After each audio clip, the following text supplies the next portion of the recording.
This is the Wrestling Old Head. You have entered the portal of pro wrestling. What the world is watching. What's up, everyone? This video is about Hulk Hogan. This video is not about Terry Bollea. Terry Bollea, or Bollea, depending on who you talk to, was a very complicated human being. Human beings are not perfect. Nobody is without a flaw.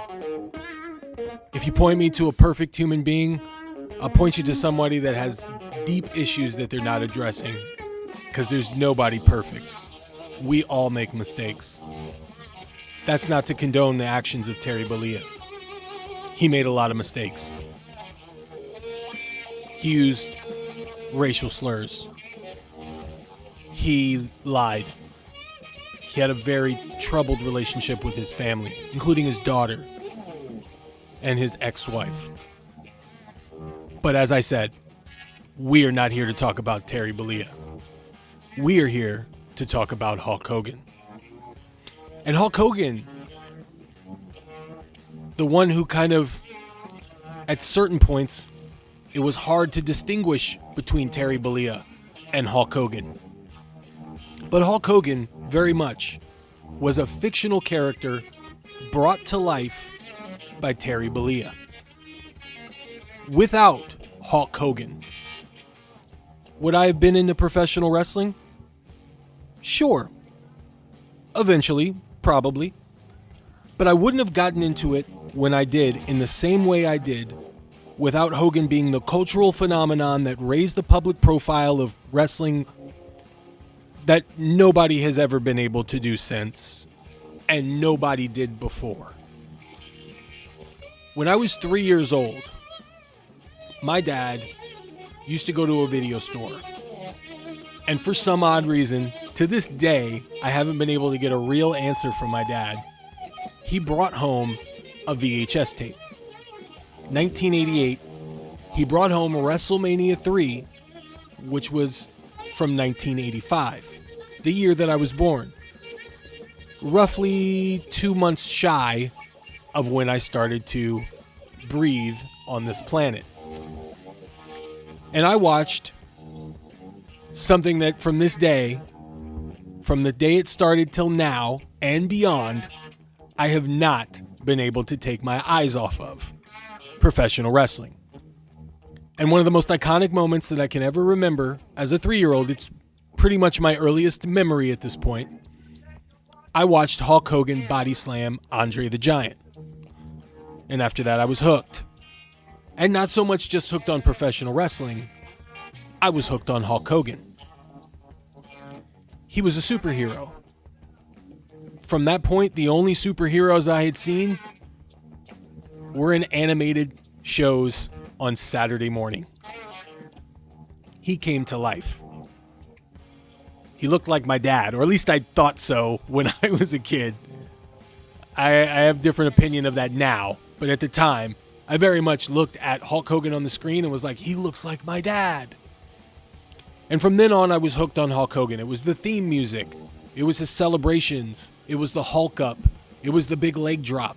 It was his intensity. It was his, let me tell you something, brother. It was all of that. In 1990, WrestleMania 6, I watched The Ultimate Warrior, another superhero, come to life, who had great theme music, awesome face paint, and the same intensity in promos, albeit a little bit hard to configure as a kid. And I watched WrestleMania 6 every chance I got. I knew the pay-per-view from front to back. And I loved the opening montage, the intro video package. It had a universal theme where the planetary alignments and the constellations strewn to show you an image of Hulk Hogan and the Ultimate Warrior. The Coliseum video preview of everything before the pay-per-view. I was hooked. And I watched that show ad nauseum as a kid. I also remember Earthquake crushing in kayfabe, but at the time it was real to me, damn it. Crushing the chest of Hulk Hogan. And Tugboat doing a promo on WWF Superstars, encouraging all of the Hulkamaniacs to send letters to wish Hulk Hogan well, to use our words to ignite the energy that gets Hulk Hogan back in the WWF. And to this day, which I will probably put somewhere as you're listening to this, I still have the postcard that was sent to me. And as a kid, I didn't understand that it was sent by a corporation, that was sent by Titan Towers, some intern that was in charge of sending the postcards out to people to then retain the mailing address so they can send more advertisements and promotional things for WWF Live and, WWF Magazine, etc., etc. To me, I got a postcard with an autograph from Hulk Hogan. Behind the scenes, Hulk Hogan wasn't the best. And as I got older, I started to realize it. There's something about the push that's given to certain people and the encouragement and the words of being told that you're the greatest, that you're carrying something on your back, something massive like a company, and then watching that company grow into fame that it has never before obtained, and possibly being told that you're solely responsible for that. I don't know what that would do to me, and I'm 40 years old. I don't know what that would do to you, for instance, that's listening, or to anyone in the world if they were given that amount of power. We see people in higher ranking positions obtain power all the time, and you see the way that they act. Nobody has really ever acted in a manner that's humble when they're given that amount of power. And Hulk Hogan was no different. You have read, and I don't need to go into it, you have read so many stories, you have heard so many testimonies from former wrestlers, from younger wrestlers alike, that spoke candidly about the fact that Hulk Hogan fucked them over. Did a lot of crazy things. Held a lot of people down. And used his power to ensure further success in professional wrestling and beyond. But as a kid, I didn't see that. I had no choice. I was programmed. I was programmed as a Hulkamaniac. Hulk Hogan also did movies. And I remember one of the first times I ever gone to the movie, I think it was the second or third time I'd ever been in the movies, I watched Suburban Commando. And to this day, I still recite the quote, "You're a dead man, Ramsey." Something that The Undertaker said, who was also in the movie. Hulk Hogan did a lot for The Undertaker. One would wonder if maybe The Undertaker would be the phenom that he is right now without that tombstone pile driver on The Undertaker, or on Hulk Hogan, and pinning him to win the WWF Championship mere months into his tenure in the WWF. For all of the bad things that Hulk Hogan did, for all of the bad things that Terry Bollea did, and Lord knows he's done a lot, he also did a lot of good things. Charitable donations, talking to kids, especially kids that were not one for this earth, that were on their way out, that were knocking on death's door. He made them feel alive. He reignited a sense of excitement and purpose in those kids. And from those testimonies, it was genuine. So Hulk Hogan / Terry Bollea, very complicated individual. But in the scope of professional wrestling, he was a megastar. And so there was a lot of things about Hulk Hogan that I did not like. When he went to WCW, there was a sense of excitement. He had the motorcade. He had the large parade. He had heel manager Jimmy Hart by his side, which was very random for me as I was getting older. I was like, why is that asshole managing Hulk Hogan? Little did I know at the time all of the things that Jimmy Hart had done for the business, all of the things that Jimmy Hart had done as a human being. I was solely focused on the mouth of the South being an enemy of Hulk Hogan for so long. Now they are partners. And there was no continuity for me at that point. Hulk Hogan used his power in World Championship Wrestling to bring along his entire brigade of friends. And for that, if you were Hulk Hogan's friend, you could say that was a great thing. But if you were on the outside and you were in the WCW locker room and you had worked through some of the darker times, some of the times where they were worried if WCW was even going to be around before they got to the top of the card, and then they knew that WCW was going to have a resurgence and they were looking forward to wrestling Hulk Hogan, and some never got that opportunity.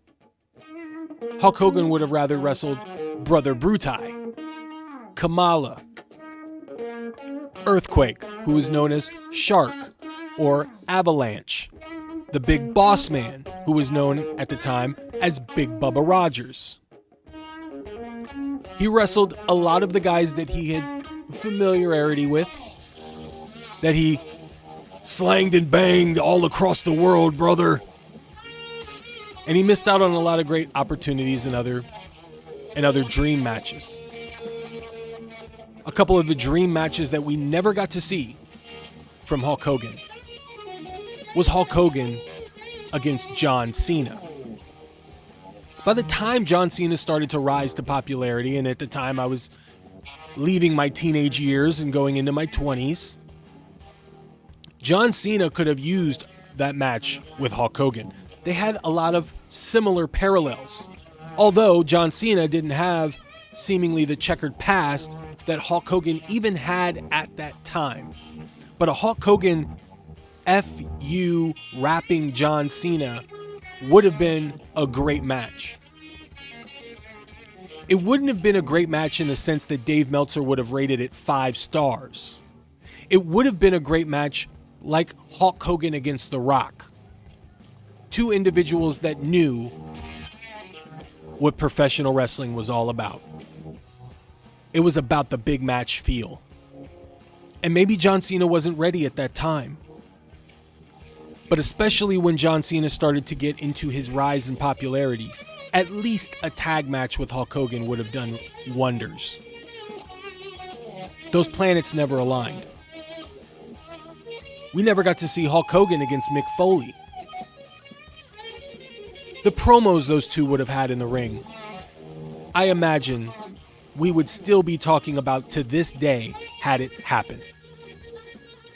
I believe Mick Foley could have brought out a good side, a more intense side, a more real side from Hulk Hogan through his promos. Promos in which Mick Foley is a master at. And vice versa. I think Hulk Hogan, standing across the ring from a Mick Foley, could have brought out some of Mick Foley's best work. But we never got to see it. We never got to see it in WWF, WWE, or TNA. Any iteration of Mick Foley would have worked. Cactus Jack, Mankind, even Dude Love. It would have been great stuff. We never got that. We also never got Hulk Hogan and Stone Cold Steve Austin. Stone Cold Steve Austin leaving WCW and having a brief stint in ECW because of Hulk Hogan. In one way or another. Eric Bischoff was also a part of this as well. Had he not left because of Hulk Hogan, maybe he would have been stunning Steve Austin his entire career. We never got to see those two in a one-on-one match. I wish we would have, even if they were past their prime. In 2002, Steve Austin was a lot slower. He wasn't the same wrestler that he was in 93. Certainly Hulk Hogan wasn't either. But it would have been some great stuff. Hulk Hogan's life and career are a testament to the idea that humility and honesty, while not always the easiest virtues to live by, ultimately pay off in the end as people will remember you fondly. And that's as close to true immortality as we can truly achieve. Some people are not going to like the fact that I said that. But I don't choose to remember Terry Bollea, at least in the scope of professional wrestling. I choose to remember the immortal Hulk Hogan. It is really hard for people to separate the artist from the human being. There are musicians that I listen to this day that are very controversial because of what they did in their personal life that was displayed to the public. And there are very few icons like that that are without some sort of incident or controversy. People do a lot of fucked up things. We all do. And that is not said to make an excuse for anything that he has done. And so that's a really tough thing to kind of configure in the head. But professional wrestling has been something that I've loved since I was 3 years old. And Hulk Hogan is a part of my first memory in professional wrestling. It's one of my earliest memories. So for that I say, to those that don't like him, you have every right to believe that he was a piece of shit. And for those that like him and that choose to remember the good times, you also have every right in believing that. But don't listen to me. I'm just the wrestling old head. Thank you guys for listening to this video. I appreciate your time in listening to this video. And I encourage you, if you have any thoughts, if you have any response to what I just said, go ahead and drop it down in the comment section below. You can leave a thumbs up. You can even leave a thumbs down. This is a different video than any video that I've ever done. And I thank you for your time in that. And rest in peace, Hulk Hogan. Brother.